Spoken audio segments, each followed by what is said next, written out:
हमारे चैनल में आपका स्वागत है। अडोल्फ हिटलर का जीवन परिचय। अडोल्फ हिटलर का जन्म 20 अप्रैल 1889 को ऑस्ट्रिया के ब्रोनाउ एम इन नामक स्थान पर हुआ था। उनके पिता का नाम अलीस हिटलर और माता का नाम क्लारा पोल्जर था। हिटलर का बचपन कठिनाइयों से भरा था। उनकी शिक्षा ठीक से नहीं हो पाई और उन्होंने कला के क्षेत्र में भी असफलता का सामना किया। 1913 में हिटलर जर्मनी चले गए और प्रथम विश्व युद्ध के दौरान जर्मन सेना में भर्ती हुए। युद्ध में उन्होंने वीरता दिखाई और आयरन क्रॉस जैसे सम्मान प्राप्त किए। लेकिन युद्ध की समाप्ति के बाद जर्मनी की पराजय और वर्साई की संधि ने हिटलर के अंदर गहरा क्रोध और नफरत भर दी।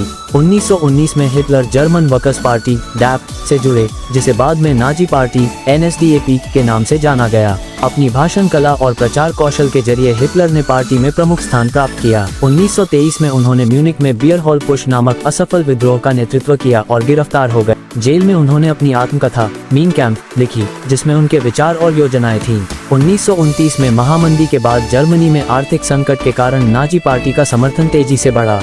1933 में राष्ट्रपति पॉल वॉन हिंडनबर्ग ने हिटलर को जर्मनी का चांसलर नियुक्त किया। चांसलर बनने के बाद हिटलर ने तेजी से सत्ता पर अपनी पकड़ मजबूत की और लोकतंत्र को समाप्त कर दिया। हिटलर की आक्रामक विदेश नीति और विस्तारवादी योजनाओं के कारण 1939 में द्वितीय विश्व युद्ध की शुरुआत हुई। उन्होंने पोलैंड पर आक्रमण कर दिया, जिससे युद्ध छिड़ गया। युद्ध के दौरान हिटलर ने यूरोप के विभिन्न देशों पर कब्जा किया। हिटलर की नीतियों के कारण होलोकॉस्ट हुआ, जिसमें लाखों यहूदियों और अन्य अल्पसंख्यकों का नरसंहार किया गया। 1945 में जर्मनी की स्थिति खराब होने लगी और हिटलर की सेनाओं को हार का सामना करना पड़ा। 30 अप्रैल 1945 को हिटलर ने बर्लिन के अपने बंकर में आत्महत्या कर ली। हमारा वीडियो देखने के लिए धन्यवाद। कृपया लाइक और सब्सक्राइब करें।